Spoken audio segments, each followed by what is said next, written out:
Progressive presents Adjusting to the Suburbs. I never really thought about tools until I bought a house in the suburbs. It's like this weird homeowner test if I need a tool for a project and don't have it. And my neighbor Ted loves to give me that look when I ask to borrow a pole saw. A year ago, I didn't even know pole saws existed. And now I gotta borrow one from Ted? What is happening? Anyway, when you save with Progressive by bundling your home and auto, that's the easy part of adjusting to the suburbs. Progressive Casualty Insurance Company coverage provided in service by affiliates and third-party insurers. They say money can't buy happiness, but yes, it does. If you find $5 on the sidewalk, you're pretty happy. Now imagine that happening all the time. With the Upside app, you find cash in places you never expected. Restaurants, grocery stores, gas stations, all the places you go. There's cash back waiting for you to find it. Will Upside solve all your problems? We can't promise that. But it will give you a little something extra so you can treat yourself. And there's nothing like a few unexpected bucks to brighten your day. That's life on the Upside. Download it today. Get the free Upside app and use promo code GOODLIFE10 for an extra $10 cash back on your first purchase of $10 or more. That's promo code GOODLIFE10 for an extra $10 on the free Upside app. Start living life on the Upside with the free Upside app.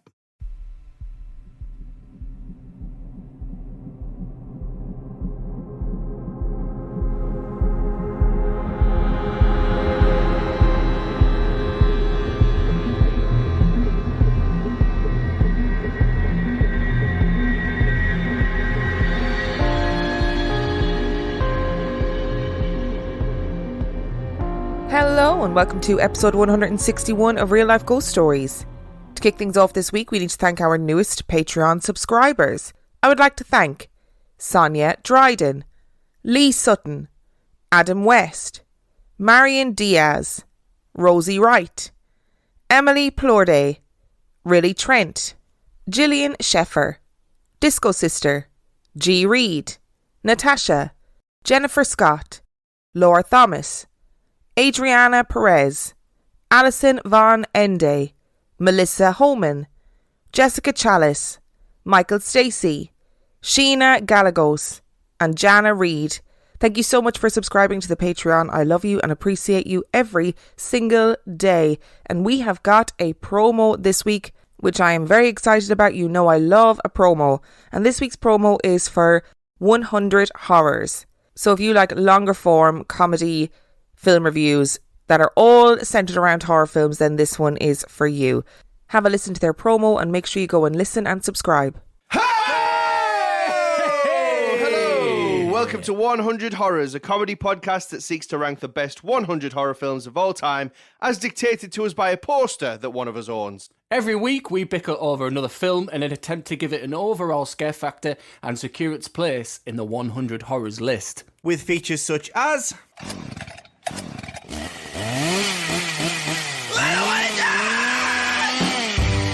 But at least I won't die like that. And what would you say to them at the funeral? we take a light-hearted approach to horror cinema so that it can be enjoyed by even the most squeamish of listeners. So whether you're the person who's never seen a horror film in their life or the person who has a tattoo of Leatherface on the right arse cheek, there's something to be enjoyed in every episode of 100 Horrors. And our film review this week. Our film review is You Are Not My Mother. You Are Not My Mother was released in 2021. It is 5.7 out of 10 on IMDb and 88% on Rotten Tomatoes. It's the week before Halloween. Char's bedridden mother, Angela, has mysteriously gone missing. All that remains is her abandoned car parked in the middle of a field. When Angela returns home to their North Dublin estate the following evening without explanation, it becomes clear to Char and her grandmother Rita that something is amiss. She might look and sound the same, but Angela's behaviour has become increasingly erratic and frightening, as if she has been replaced by a malevolent force.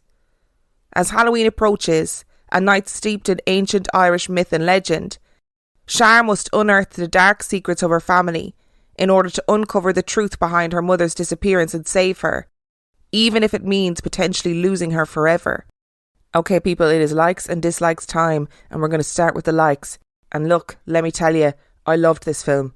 I loved it. It was the best horror film I've seen in quite a while. Thoroughly enjoyed it. First of all, it's really chilling, it's really atmospheric, it's really tense. If you're looking for a jump scary, quick, go, go, go kind of horror film, this is not the one for you. I loved the exploration of changeling lore. And usually stories about changelings tend to take place like in the mountains, in the woods, in some remote area. And I liked that this was taking place in a North Dublin housing estate, because it was really different than what we usually imagine about changeling lore. We kind of tend to imagine, people in rural Ireland who are a little bit backwards. They have all these old superstitions and old ways, and someone from the city comes to this part of the country and they don't understand and they don't believe the locals. But in this instance, it all takes place in the city, which I enjoyed. There are lots of references to the old ways, to protection spell casting, to the different ways of protection spell casting, and lots of references in it to St. Bridget. Now, I'm a big fan of St. Bridget. St. Bridget is the lesser known patron saint of Ireland. St. Patrick gets all the airtime. St. Bridget is also there too, and she originally was a pagan goddess, and then it was kind of turned into a Christian patron saint as Christianity became more commonplace in Ireland. And I went to a Bridgetine convent, so a convent that was run by nuns who had dedicated their lives to St. Bridget. So I know a bit about St. Bridget, okay? And I know a good St. Bridget's cross when I see one. And there were lots of good St. Bridget's crosses in this story. So big up St. Bridget for getting the airtime that she deserves. And in general, I found this film very frightening. Like, I was enraptured the entire time. I was really gripped. I was worried. There was an ambiguity to what was going on. As with a lot of changeling stories, there's a lot of questions about, is this really a changeling story, or is this an allegory for mental health issues? And I was really emotional when I was watching it. I think as well as being a good horror film, it sort of fundamentally highlighted the difficulties of being a child of a parent who has a significant mental health problem, and that felt very emotional. I also loved the fact that it was all centred around Halloween and the build up to Halloween in Ireland. So Halloween is a really big deal in Ireland. Trick-or-treating is massive. Kids all over the country, in villages and towns and housing estates, will have bonfires, and every year without fail the council don't want the bonfires to happen, so you've got kids who are trying to hide all their items that they're building these bonfires with, and then the council come and take them down. And it's like an age-old problem in Ireland that kids have to face every Halloween, and they try and figure out more and more clever ways of concealing their bonfire until it's lit, and then once it's lit the council can't do anything about it. And that's a whole storyline in this film, which seems really silly to a lot of people, but it was really nice to see like a genuine representation of what Halloween is actually like in Ireland. And I am going to make a special mention to a moment in this film that scared the bejesus out of me. And it is the moment when the mother dances, and she does this really terrifying sort of primal version of sean-nós dancing. And sean-nós dancing is an old type of Irish dancing, which is kind of like tap dancing, but your arms are kind of wild and free, and it's all about really feeling the beat of the music. And she does this in the sitting room, and it's like, it really scared me. I was quite shocked watching it. And as for the dislikes, there's a storyline within it that centres around the bullying of this young girl called Shar, who is the centre of this story. And she's being bullied by the kids in school. And I just think too much time was dedicated to the bullying storyline. I wasn't mad on the storyline of the bullying, and I really think it's hard to portray bullying on screen without it becoming cheesy and almost being like, you know, those PSA videos they do about how bullying isn't cool? I think they always end up looking a bit like that when you try and portray bullying on screen, because it's hard to portray the nuance of bullying, so you end up having to go for like the big guns with it, and I just didn't particularly enjoy those scenes. And actually I would have liked to have known a bit more about her mother prior to her disappearance. We learn bits and pieces about her mother's mental health before she disappears, and she disappears like really early on in the film, but we don't know that much about her and how her mental health issues really presented themselves. And I think that's just my own curiosity about wanting to know more about how this family operated prior to this whole situation. I think I'm going to be a little bit controversial with my score on this one, because I'm going to give it 5 stars, even though there were elements of it that I didn't enjoy as much. This is a debut feature film for the director and the writer. I think her name's Kate Nolan. And it's a relatively low budget, like indie film, but I just thought it was so good. I thought it was so good that it really does deserve those 5 stars. If you like a chilling, slow, atmospheric horror film, this is the one for you. It kind of gave me a mix of Babadook and His House vibes. That was the feelings that I got from it. So if you liked those 2 films, I think you'll like this one. 5 stars from me. They say money can't buy happiness, but yes, it does.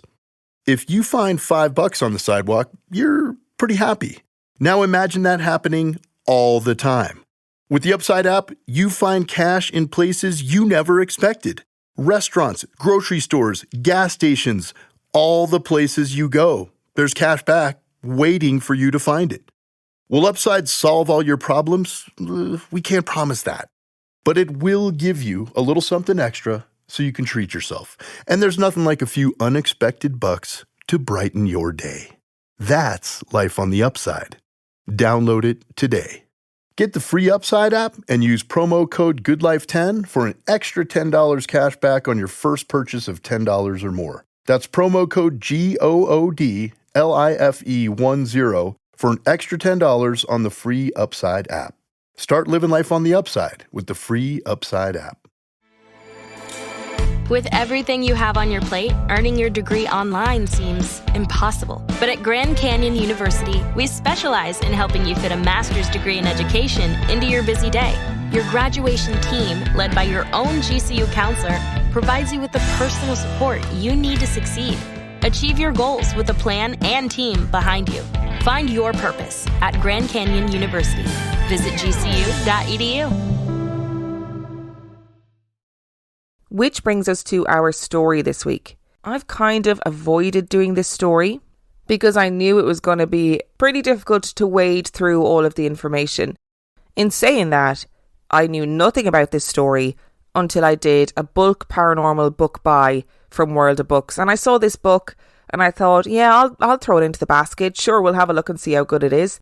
And when I started looking at the book, I thought, oh, this is an interesting story. And then I thought, oh, there's so much information to get through and I need to figure out what's good for the podcast and what isn't. So I need to caveat this story by saying that the information that you hear in this episode is by no means exhaustive, because holy moly, there is a lot to this story. And any of my direct quotations come from a book called The Haunting of Willington Mill by Michael J. Hallowell and Darren W. Ritson. And if you want to know more about this story, that is the book to get, because they go through every single source possible. So let's get into it. There are a few certainties in this world, but one of them is that if you are listening to this podcast, then you likely would have been accused of witchcraft. Maybe you were simply a woman. Maybe you had too many children, or indeed too few. Maybe your neighbours were unable to conceive. Maybe milk in your house had soured. Maybe you didn't brush your hair. Or maybe you let your toenail clippings fall onto the kitchen floor. The reason for accusations of witchcraft were as numerous as they were arbitrary. And there were, of course, some people who were accused of witchcraft who simply followed the old path. They were healers and wise people who generally lived on the fringes of society and were both feared and often respected.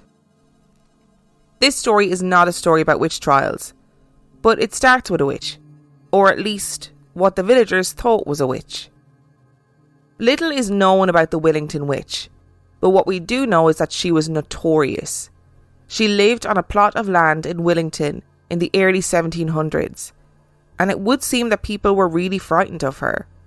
There's no record that demonstrates what she actually did, but she was so notorious that she was written about by Montague Summers, a Catholic priest, who documented her in his book, The Geography of Witchcraft.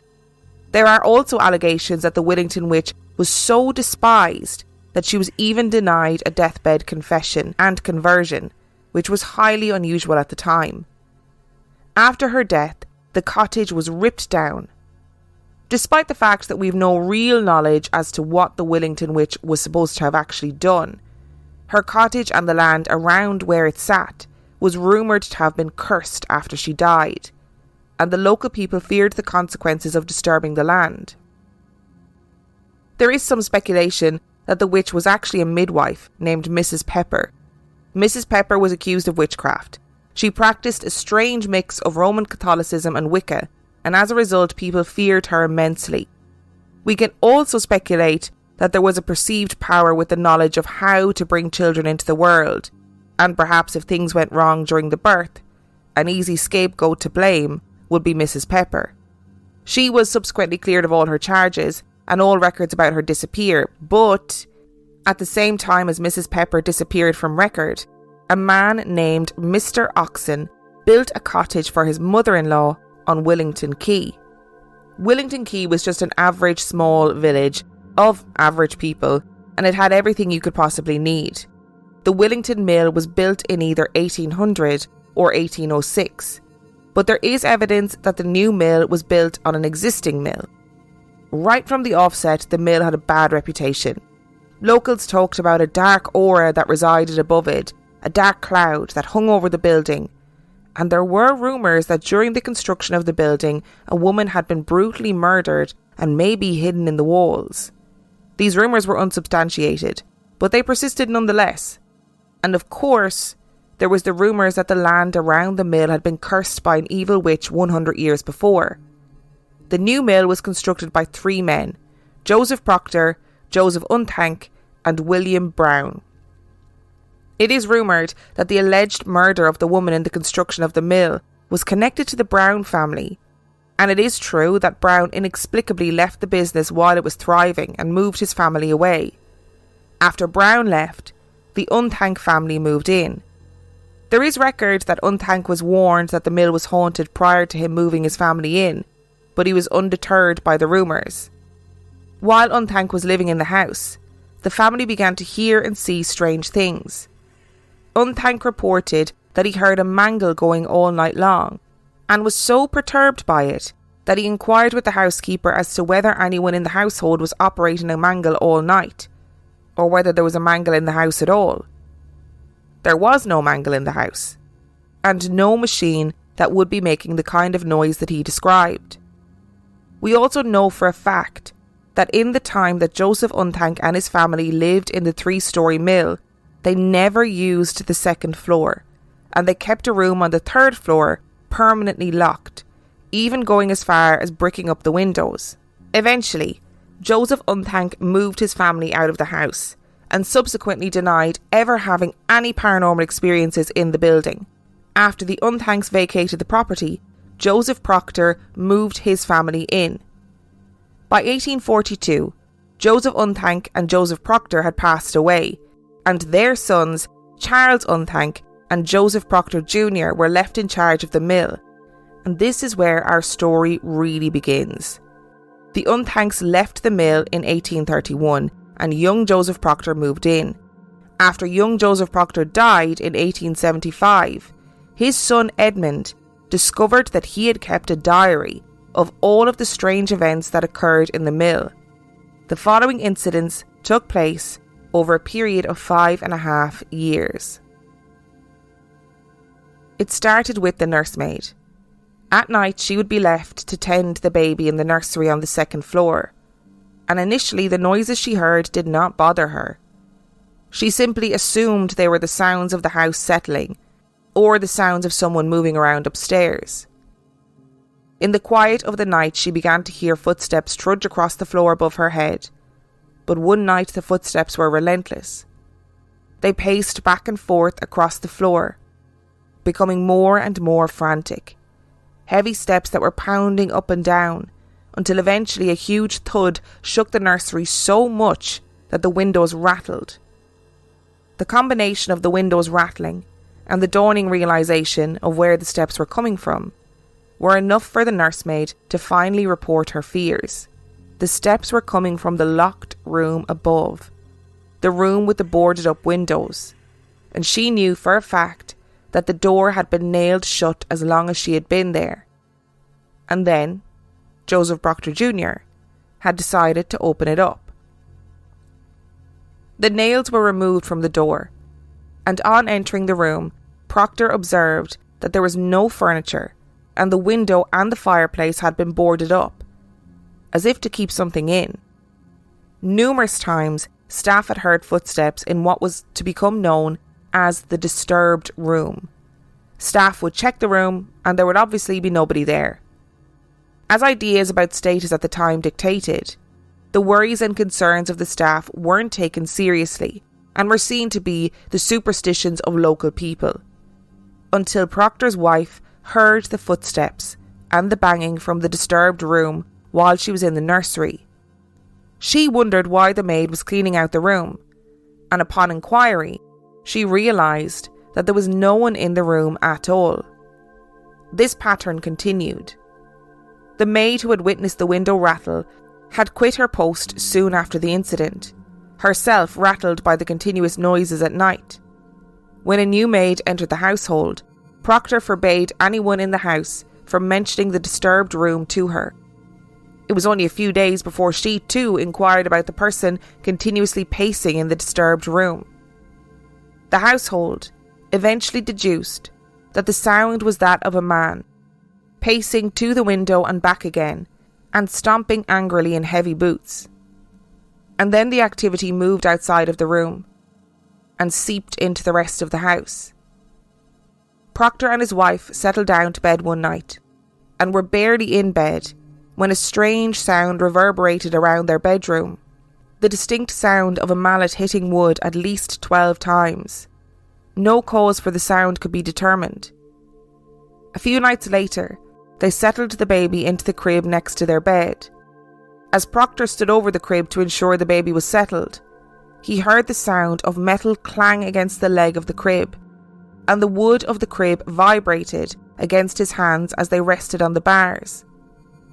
Workers in the mill reported hearing the noise of particular machinery in the mill yard in operation that had been sitting idle all night, and no explanation could be found for the sounds. It was also around this time that a local villager passing the mill reported seeing the transparent white figure of a woman standing in the second-story window of the mill. Mr. and Mrs. Mann lived in a cottage on the grounds of the property, and they had free use of the coal that was used for the mill. One night Mrs. Mann went to the coal shed in order to top up for the night, and as she approached the house, something made her stop in her tracks. She could see a white figure in the second-story window. She stopped and stared in amazement as the apparition paced by the window, stopping every so often to apparently gaze out of the window. The apparition was translucent and glowing in the darkness. There was no moon and no natural light, so the glowing was stark against the black night. Mrs. Mann called frantically for her husband, who appeared by her side, and followed her gaze to the figure that was still glowing in the window, pacing and pausing, pacing and pausing. As they watched, they began to make sense of what they were seeing. They realised that the figure in the window seemed to be a priest, and also seemed to be slowly disappearing before their eyes. Mr. Mann ran to the door of the Proctors in order to rouse John Proctor to witness the bizarre event, but the door remained unanswered. The noises in the house continued, with phantom sounds happening regularly. The family heard the sounds of footsteps, of the hammering of wood, of a clock being wound, and of heavy sacks being dropped on the floor from a height. But until this point, whatever was in the house had refrained from any physical interaction with the family. One night, Elizabeth Proctor and her nursemaid were in bed, tending to one of the children. Elizabeth was on the bed when she felt the strange sensation of being weightless. She looked around in shock, fully aware that she was still firmly planted on the bed, and tried to make sense of what was happening. The bed had risen fully off the floor and then lowered slowly back to the ground. She sat on the bed, barely daring to breathe, and felt as the bed rose up once more and again a further time. She would later describe to her son Edmund that it felt as though a man was rising the bed with his back and lowering it down again. Her eyes slid to Pollard, the nursemaid, who had her back to her and seemed to be fast asleep. In shock, Elizabeth sat frozen on the bed until hours had passed, and she felt it was safe to try and sleep. In the morning over breakfast, Elizabeth was still puzzling over the night's events and was shocked when her nursemaid timidly approached her. "Ma'am, I'm sorry to intrude, but I was wondering if you felt anything strange last night. Something happened and I'm not sure if I dreamed it." And it wasn't long after this incident that Proctor woke the house screaming for a light. "Bring me a light! For God's sake, someone bring me a light!" He had felt his bed rise into the air and needed desperately to check the room. Perhaps one of the most terrifying experiences for the family so far happened to a visitor to the house. Jane Carr was the aunt of the children and was visiting for a while. She had heard knocks, bangs and footsteps and was refusing to sleep on her own, so had requested that the cook Mary Young spend the night in the room with her. It is important to note that both women were awake at the time of this event, and this is taken directly from the diary of Proctor. Mary Young heard the slot in the door apparently slide back, the handle turn and the door to open.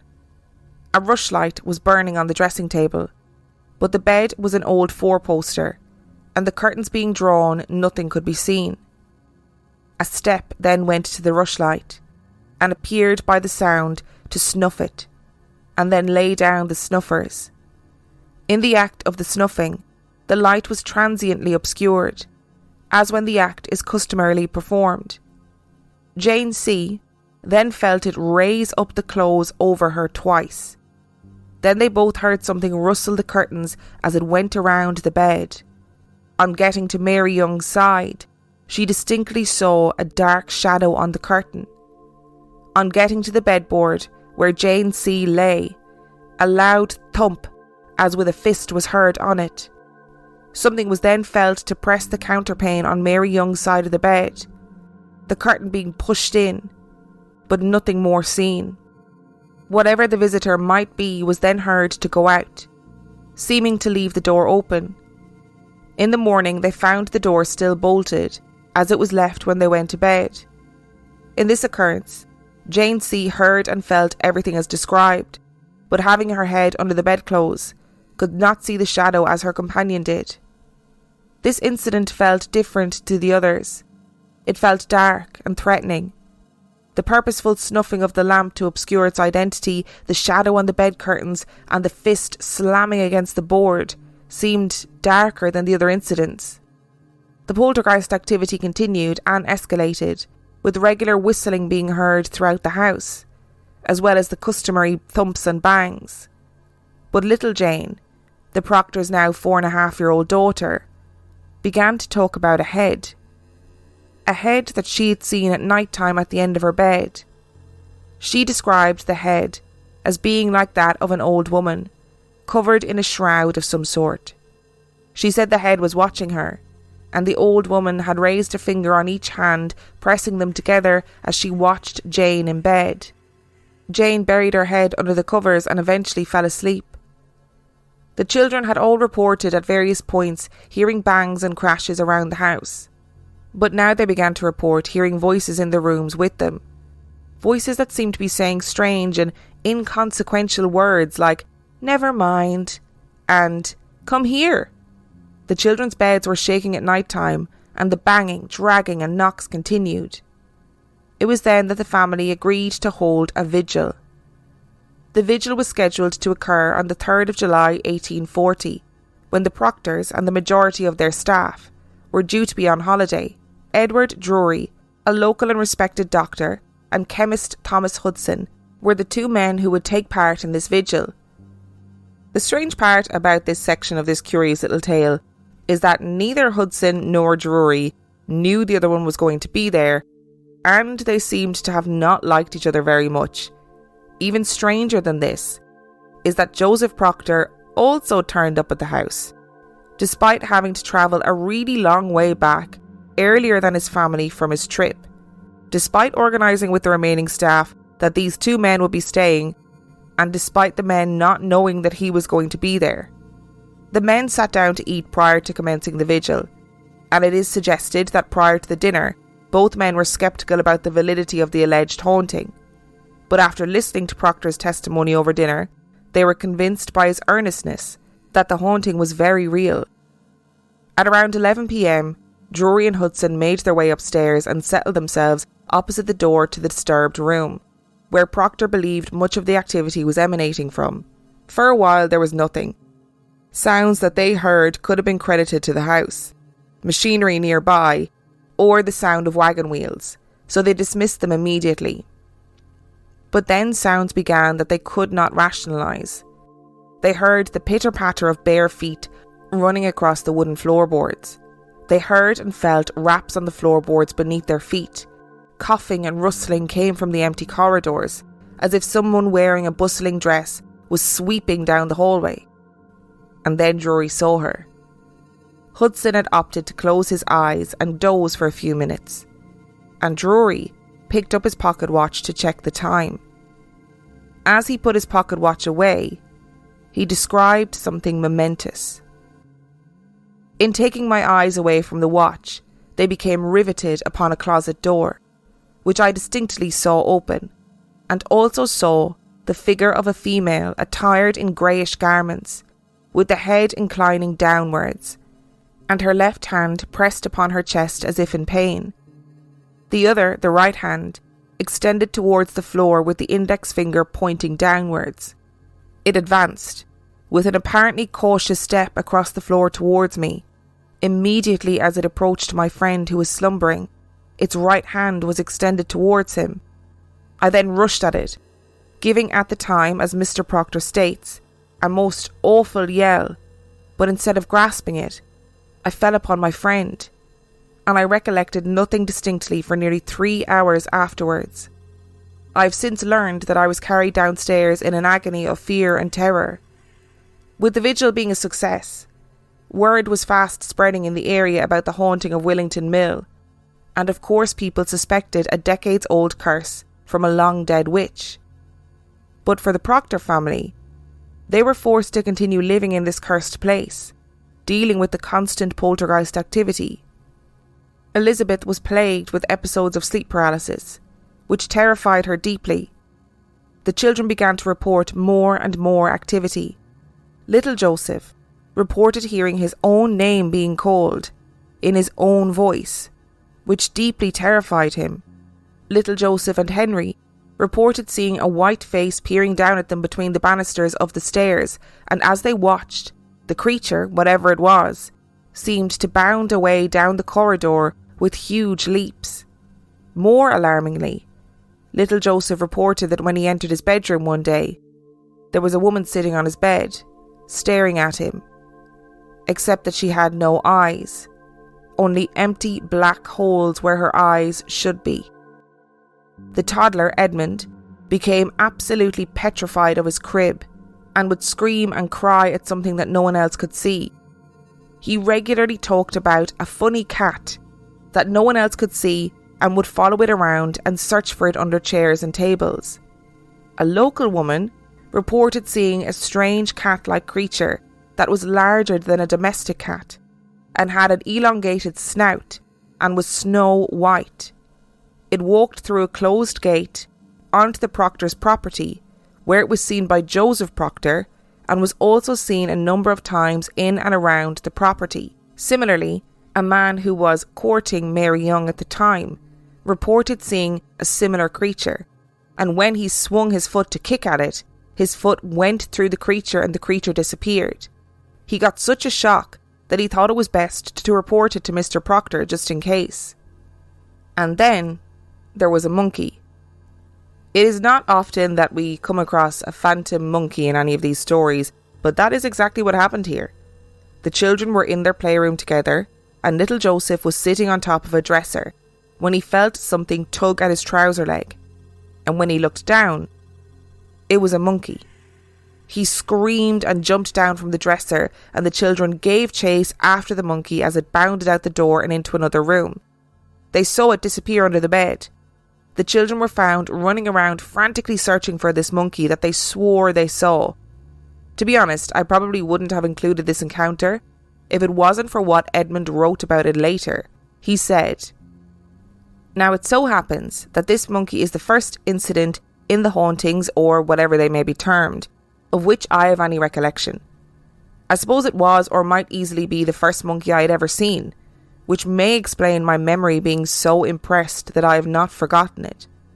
A monkey, and upstairs in the nursery. That is the business.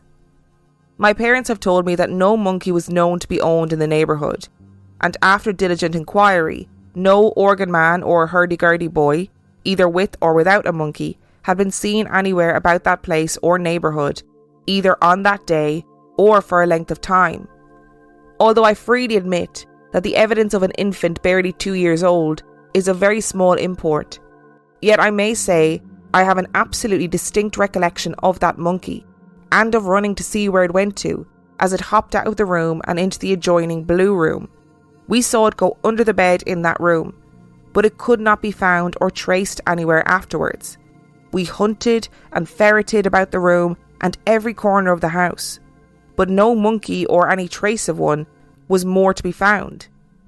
I don't know what to make of such a visitation, and I have no explanation to offer, but that it was a monkey, that it disappeared under the bed in the blue room that Saturday afternoon and was never seen or heard of again.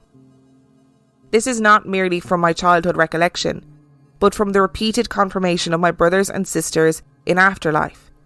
I am perfectly certain. I am merely recording the facts as simply as I can. Readers may smile and mock as seemeth good unto them.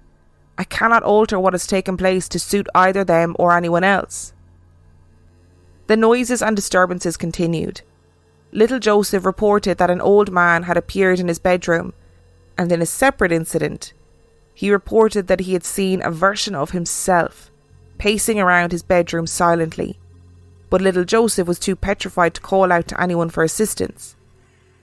The family continued to hear crashes, bangs, footsteps, voices, the rustling of dresses, and so on, and the diary abruptly ends in August 1842.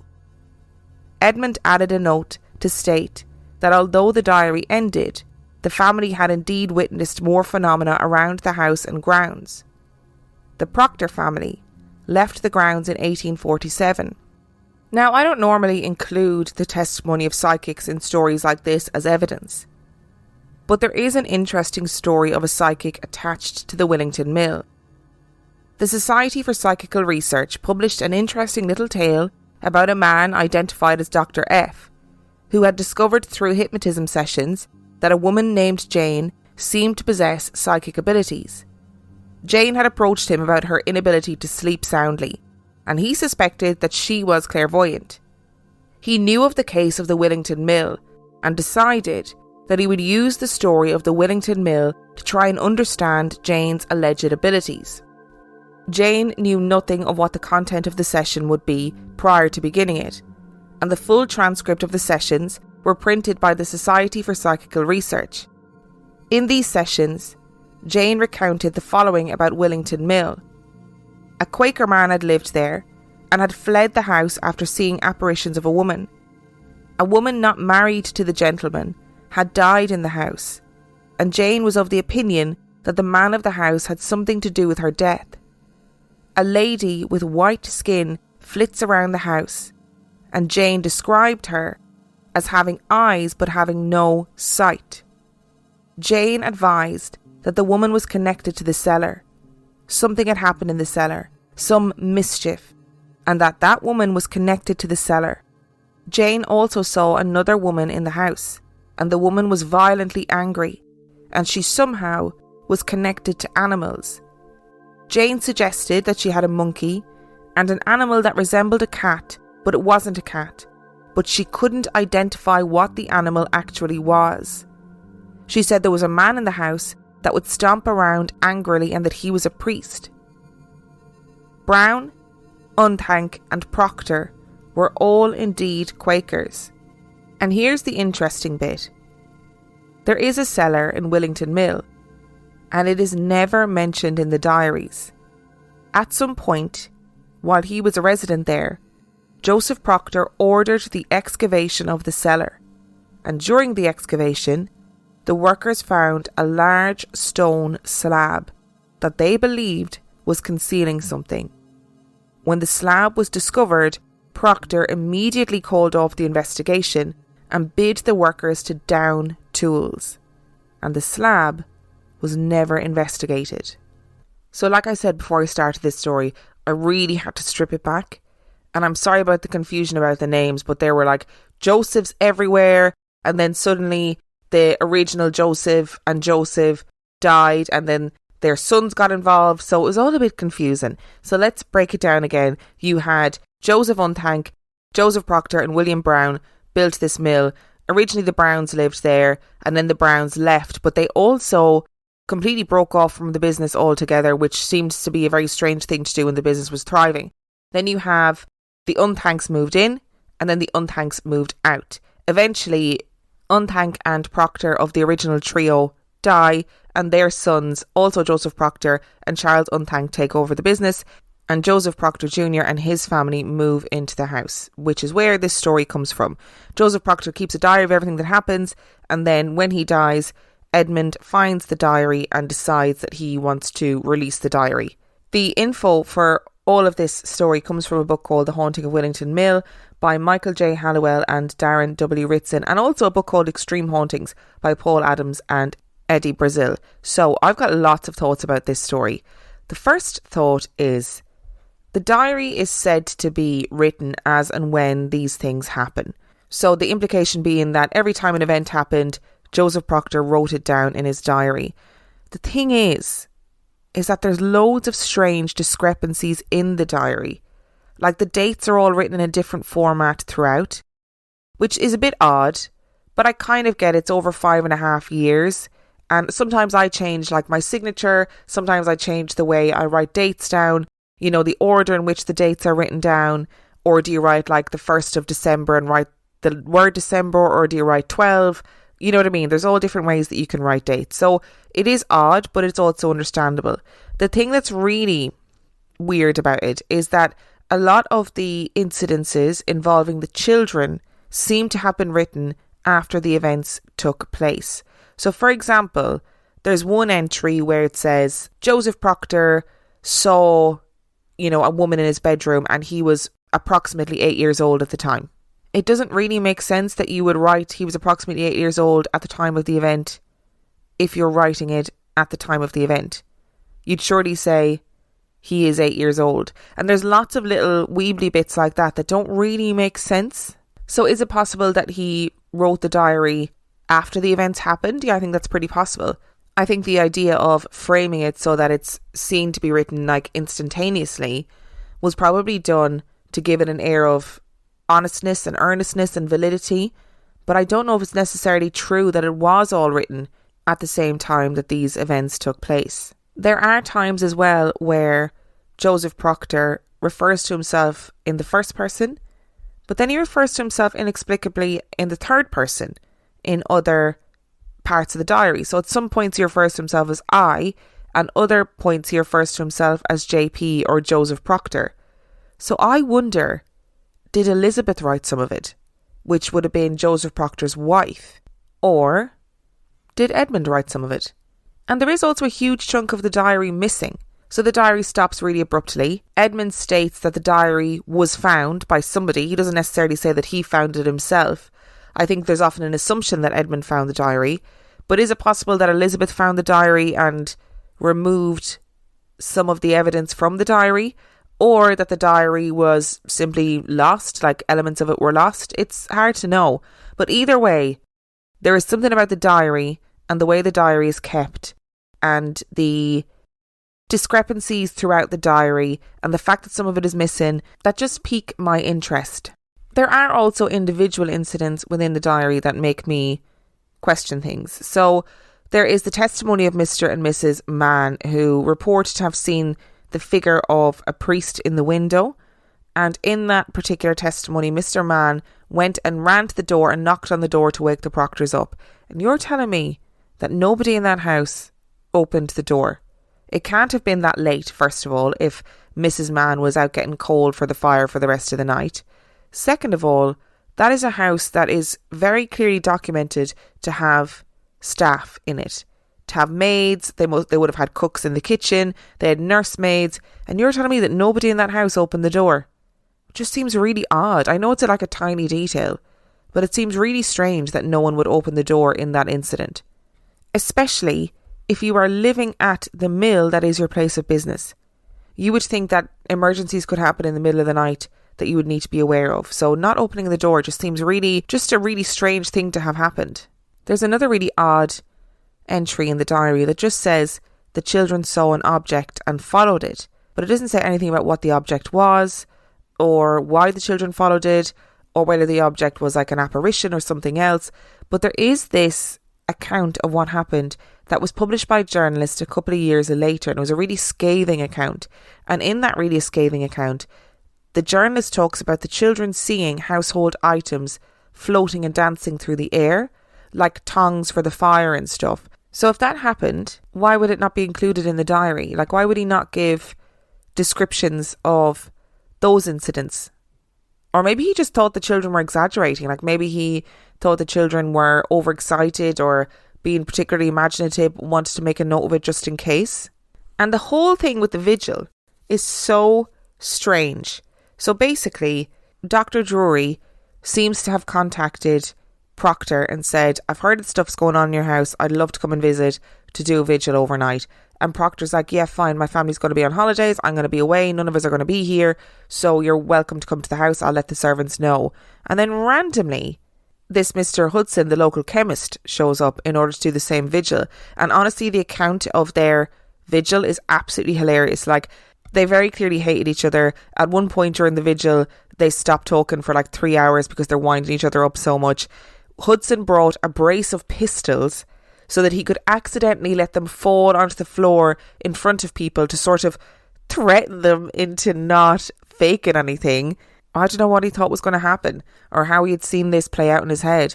Like, he was going to stumble and all these big manly pistols were going to fall out of his jacket, and then Proctor was going to go, oh, look at all those pistols. I better not fake anything in case I get shot. I don't know if that was what he was thinking, but what we actually need out of this story is a rom-com, sitcom, rom-com, maybe a rom-com between Hudson and Drury, because they just really disliked each other.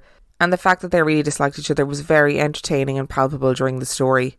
And why did Proctor come home from holidays? He literally got the train home on that day in order to be there while they were doing the vigil. I mean, maybe he thought, I need to be in the house while these strange men are there. Or maybe he thought, if they're going to see stuff, I need to be there to validate it. I don't really know, but it just seems strange that he booked it home from holidays after saying that he wasn't going to be there. I don't know, seems suspicious. And I think we just have to talk about the monkey.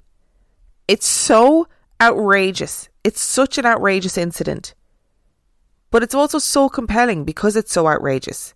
It's very easy to say, oh, that definitely didn't happen. It was just kids making stuff up. Or not even making stuff up, to be callous or to be kind of evil Knievels, evil geniuses. Like, kids make stuff up all the time. It's just what kids do. But for Edmund to be so clear that this was his memory, this is what happened. Yes, he knows it's ridiculous. Yes, he knows people are probably going to laugh when they read it. But he can't help but state it as it happened. So it is what it is. And the fact that all the siblings had talked about it in later years and talked about how bizarre it was that they saw this monkey. And maybe it's possible that because Edmund was so young, what he has is like a false memory because his siblings had talked about the incident so much that he thinks he remembers seeing it. Maybe it was a game, like an imaginative game that they played, and then now they've all got kind of a false memory of what actually happened because of the context of it being in this haunted house, that it's suddenly these imaginative games become more real than they ever were. Like, is that possible? And whatever this cat creature was that was bigger than a cat and had an elongated snout and then was seen by the guy who was courting Mary Young, he also said it was sort of sheep-shaped, but it wasn't like a sheep that he had ever seen. And then there was a report of other people seeing donkeys, like phantom donkeys.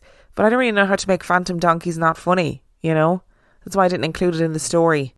Maybe what was really going on here was that in that cellar, Joseph Proctor had the world's shittest zoo. Maybe that's what was actually happening. Maybe that's why when they got to the slab, he was like, uh-oh, better not open that because the cat rabbit creature will escape. and the phantom sheep and the monkey and the 2 donkeys that are down there. And he's just like, yeah, definitely, they're all phantom creatures, you know? It's my own personal zoo down here. And if we're not solving the mystery with a phantom zoo, what the heck was in that cellar? What was in that cellar? Why would you excavate a cellar and then stop excavating as soon as you find a stone slab? I did think there was something really interesting about that woman's psychic testimony about the Willington mill. And apparently she knew nothing of the mill beforehand. Now, we can't speculate on that one way or another because we weren't there and we don't know. But what she said was there was the spirit of a woman who we could speculate is the Willington witch. There was the spirit of a woman who was murdered. And there was the spirit of an angry priest. Now, I don't know where the angry priest came from, but the woman who was murdered, like, what if that actually did happen? What if the rumours in the village were true? There was this rumour of a woman who had been murdered and buried in the walls. What if that was true? And no woman was ever reported missing, but the psychic claimed that the woman that she was sensing was foreign and she reckoned she was Spanish. What if it was a foreign woman who had sought out work in Willington? That's where she ended up. And then her family aren't going to know where she is or what happened to her. That was a time when people did just scatter all over the world and were never seen again. So I'm going to make a wild theory here. Okay? Just bear with me. What if William Brown was having an affair with this woman? And it is true. He did do something to her. What if that bit of the story is true? And what if he buried her not in the walls of the building, but in the cellar? And what if the original 3 men, so Unthank, Proctor and Brown, what if they all knew what had happened? And then Brown was like, I've got to get out of here. I can't be part of this anymore. Or they said to him, you can't be part of this anymore because you've done this horrific thing. And that's why he suddenly quit the business, signed everything over to the 2 of them and left and moved away. But they always knew that this is what happened. But then what if John Proctor Jr. found out this is what happened after the death of Unthank and his father, Joseph Proctor, and he decided to excavate the cellar to see if he could find where she was buried. And once he found the slab, that was proof enough for him. And he couldn't go any further because he didn't want to besmirch the reputation of his father and therefore his family. Look, I don't want to say that I'm an investigative genius, but I think I'm an investigative genius. Thank you so much for listening to today's episode. Don't forget to go and check out the podcast 100 Horrors. The link to that will be in the description, and also the titles of the books will be in the description of the episode too if you want to go and check them out. I highly recommend actually The Haunting of Willington Mill. It is so detailed. They go through every single diary entry and they really pick them apart and interrogate them. And in the meantime, if you are desperate for some extra content, you can sign up to patreon.com/real life ghost stories, where for $5 a month or $2 a month, you get access to heaps of extra content and also all of the main episodes and mini episodes completely ad free. If you want to know any more information about Real Life Ghost Stories podcast, you can do so by checking out the website reallifeghoststoriespodcast.com. And on that note, I shall see you next time.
They say money can't buy happiness, but yes, it does. If you find $5 on the sidewalk, you're pretty happy. Now imagine that happening all the time. With the Upside app, you find cash in places you never expected. Restaurants, grocery stores, gas stations, all the places you go. There's cash back waiting for you to find it. Will Upside solve all your problems? We can't promise that. But it will give you a little something extra so you can treat yourself. And there's nothing like a few unexpected bucks to brighten your day. That's life on the Upside. Download it today. Get the free Upside app and use promo code GoodLife10 for an extra $10 cash back on your first purchase of $10 or more. That's promo code GOODLIFE10 for an extra $10 on the free Upside app. Start living life on the Upside with the free Upside app.